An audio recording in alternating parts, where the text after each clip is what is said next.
सभापती महोदय, मी कंत्राटी कामगारांसंबंधात एसटी महामंडळाच्या संबंधातला एक प्रश्न विचारला। माननीय मंत्री महोदयांनी प्रश्नाचं जे उत्तर दिलंय सभापती महोदय, ती फक्त माझ्या प्रश्नाच्या संबंधातली माहिती दिली आहे। सभापती महोदय, ते उत्तर नाही असू शकत। सभापती महोदय, उत्तरामध्ये माननीय मंत्री महोदयांनी असं म्हटलंय की राज्य परिवहन कर्मचाऱ्यांनी संप पुकारल्यामुळे गैरसोय टाळण्यासाठी 22 ते 22च्या कालावधीमध्ये 9 बाह्य संस्थांद्वारे चालक पदासाठी 30 विभागांमध्ये 2125 चालकांची कंत्राटी पद्धतीने नियुक्ती करण्यात आली। का करण्यात आली सभापती महोदय? तर संप असल्यामुळे करण्यात आली। आता ही अडचण आली म्हणून अपरिहार्यता आली आणि त्यातनं कंत्राटीचा निर्णय घेण्यात आला। पण सभापती महोदय, कंत्राटीचा निर्णय कंटिन्यू झाला। आता कंत्राटीचा निर्णय अपरिहार्यता म्हणून घेतला, हा तर शाश्वत विषय असू शकत नाही। पण सभापती महोदय, 25/8/2021 रोजीच्या उपसमितीच्या बैठकीमध्ये महामंडळाने कर्मचारी भरतीवर म्हणजे 22ला घटना घडली, 21ला निर्णय काय केला? कर्मचारी भरतीवरच निर्बंध। आता सभापती महोदय, कारण सांगितलं आर्थिक स्थितीमध्ये सुधारणा होईपर्यंत हा निर्णय घेण्यात आला। आता पुढे उत्तरामध्ये तिसऱ्यांदा असं म्हटलंय की 2025 अन्वये कंत्राटी मनुष्यबळ उपलब्ध करून घेण्यासाठी बाह्य संस्थेची पुन्हा निवड केली, पुन्हा ई निविदा प्रक्रिया राबवण्याची कारवाई सुरू केली। सभापती महोदय, मला असं वाटतं की याचा केव्हा तरी एसटी महामंडळाने विचार केला पाहिजे की जी गोष्ट कंपल्शनच्या आधारावर ठरली, अपरिहार्यतेच्या आधारावर ठरली, तो विषय शाश्वत कसा असू शकतो? तो विषय अपवाद झालाय, नियम कसा असू शकतो? पण सभापती महोदय, चालक आणि वाहकांसारखी पदं ही कशी अधिक काळ कंत्राटी असू शकतात? मी हे समजू शकतो की स्वच्छतेसाठी कंत्राटी माणूस नेमलेला आहे, एक काळ समजू शकतो। पण चालक वाहक सारखे जे पद आहेत, ज्यासाठी मला असं वाटतं की हे परमनंटच असलं पाहिजे, कारण त्याशिवाय इन्स्टिट्यूशनल कमिटमेंट निर्माणच होऊ शकत नाही सभापती महोदय। तो जो वाहक आहे, तो जो चालक आहे, तो जर परमनंट असेल तरच त्याचं व्हेकल कमिटमेंट राहतं, तरच त्याचं इन्स्टिट्यूशनल कमिटमेंट राहतं। 1.25 लाख कर्मचारी होती सभापती महोदय, आता 70,000 कर्मचारी राहिले। आणि मला एका गोष्टीची स्पष्टता अजून लागणार सभापती महोदय, 30,000 रुपये पगार देण्यात येतो कंत्राटी माणसाला, अशी माहिती आहे। पण प्रत्यक्ष ड्रायव्हरला जातात 15,000 रुपये। आता 15,000 रुपये पगारावर एवढी मोठी एसटी बस आपण त्याच्या ताब्यात देतोय, 70 लोकांचा जीव त्याच्या ताब्यात देतोय, कसं कमिटमेंट राहणार आहे? तुम्ही मला पहिला प्रश्न सभापती महोदय हा विचारायचा आहे की चालक आणि वाहक कमीत कमी या विषयासाठी आपण कंत्राटीवरनं परमनंटवर केव्हा ट्रान्सफॉर्म होणार आहोत, त्याची काही विशेष योजना एसटी महामंडळाने केली आहे का? आणि माझा दुसरा प्रश्न असा आहे, तो याला थोडा लागून असला तरी थोडा वेगळा आहे। सभापती महोदय, अख्ख्या महाराष्ट्रभर आम्ही प्रवास करतो, आत्ता स्वतःच्या गाड्यांनी प्रवास करायला लागलोय, पूर्वी आम्ही एसटीनेच प्रवास केलेला आहे। सभापती महोदय, एसटी महामंडळाच्या स्टँडच्या समोर सगळ्या प्रायव्हेट वाल्यांच्या गाड्या उभ्या असतात। लोकल कंप्लेंट केली, 2 दिवस योजना होते। अशा सगळ्या विषयांसाठी एक स्पेशल ड्राईव्ह एसटी महामंडळ करणार आहे का? आणि माझा तिसरा प्रश्न आहे, हे जे 21ला जो निर्णय आपण घेतला, आता 26 उजाडलाय सभापती महोदय, ते 21 ते 26 या जर्नीमध्ये याचं पूर्ण असेसमेंट करून आपण कंप्लीट ट्रान्सफॉर्मेशन कंत्राटीवरनं खासगीला करणार आहोत का? त्या संबंधातला काही निर्णय घेतलाय का?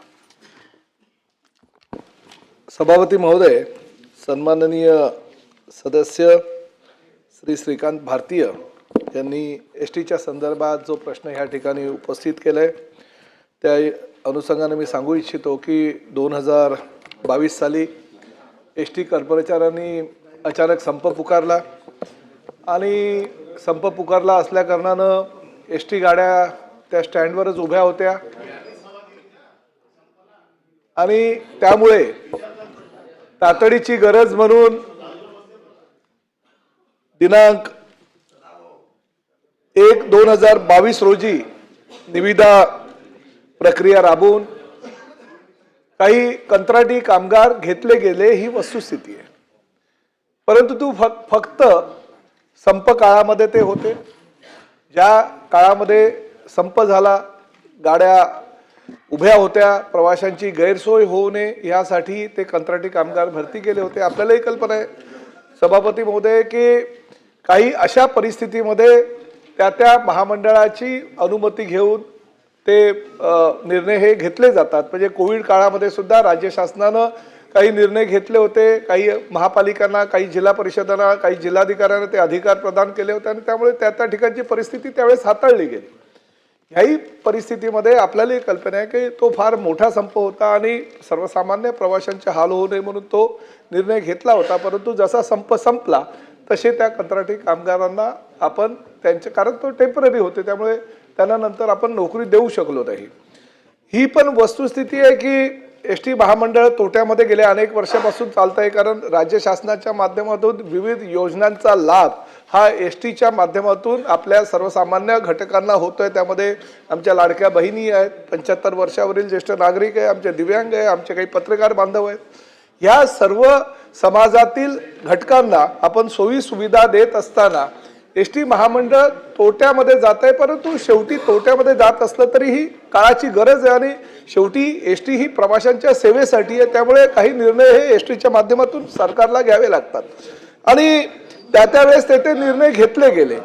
परंतु आत्ताची परिस्थिती जी श्रीकांत भारतीय साहेबांनी विचारलेली आहे की आजही आपल्या ज्या वेळेस 12-12.5 हजार आपल्या बसेस होतात त्यावेळेस तो संप झाला होता.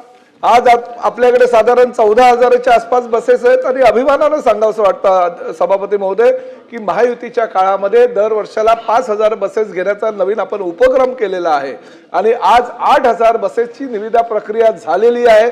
3,000 बसेस आम्ही आता वितरण सगळ्या एस टी स्टँडवर चालू केलेलं आहे आणि त्यावेळेस जे पूर्वीचे आपले कर्मचारी आहेत ते कर्मचारी अपुरे पडत असल्या कारणानं आपण नवीन कंत्राटी पद्धतीनं काही कर्मचारी घेतोय. ही वस्तुस्थिती असेल तरी हे पण नाकारता येत नाही अध्यक्ष महोदय.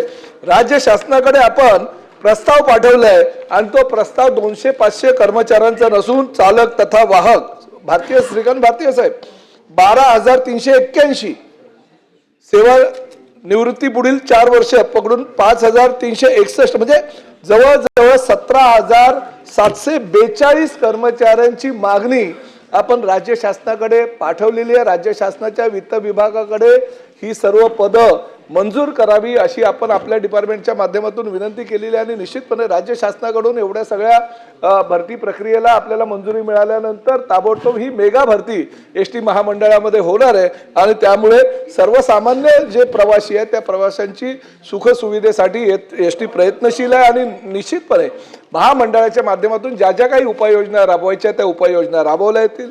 परंतु तरी सुद्धा या सभागृहामध्ये मी आपल्या प्रश्नाला जे मी उत्तर दिलं त्यावर जर आपलं समाधान होत नसेल तर निश्चितपणे आपण मला जी विनंती केली त्यानुसार माझ्या दलामध्ये बैठक लावून अजूनही काही आपल्याला प्रश्न किंवा उपप्रश्न असतील तर त्याची उत्तरं दिली जातील. अनिल परब.